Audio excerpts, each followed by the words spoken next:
Fatimata Sey. Je suis la présidente de l'ONG Bokudjang, Sénégal. Et nous sommes là aujourd'hui pour la journée de sensibilisation sur l'acceptance universelle et l'inclusion numérique au Sénégal.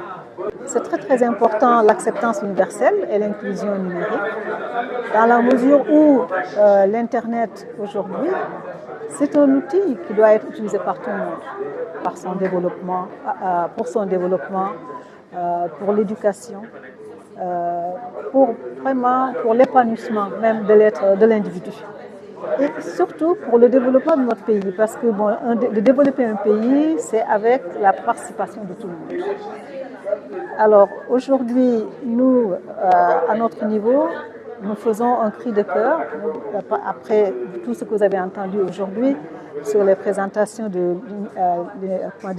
l'acceptation universelle, qui fait qu'on voudrait que chaque personne puisse être capable d'avoir par exemple une adresse email avec les caractères, avec le script, avec la langue que cette personne-là a choisie, ou bien que cette personne-là sait utiliser.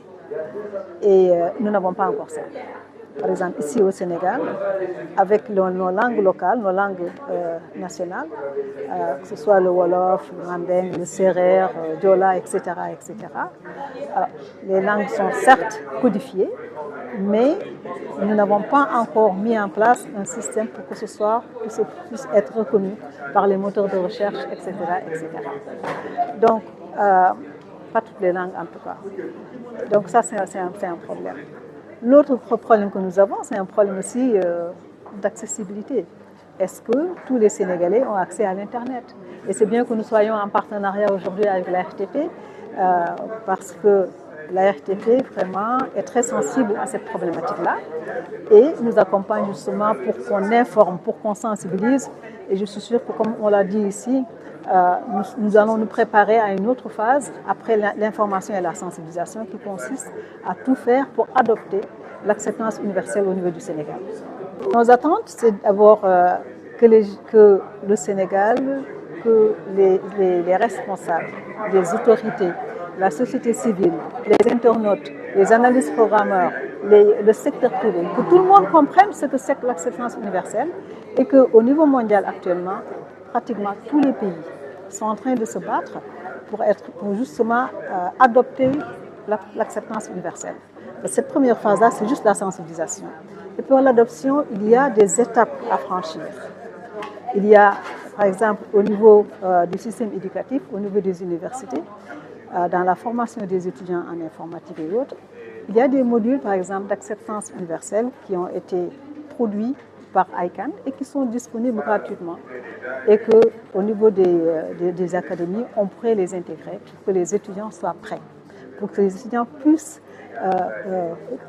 faire des programmes qui tiennent en compte l'acceptance universelle. Donc, pour que les sites web qui ont des noms de domaine en langue locale puissent être exploités, que les adresses e-mail puissent être utilisées dans toutes les plateformes.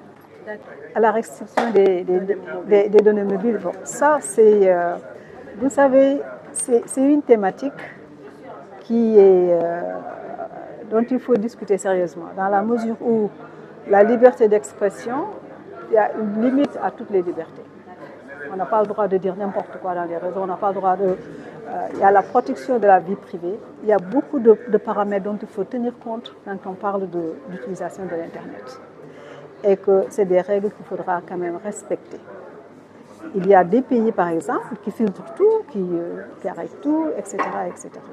Donc ça, aujourd'hui, nous avons beaucoup parlé des assises du numérique.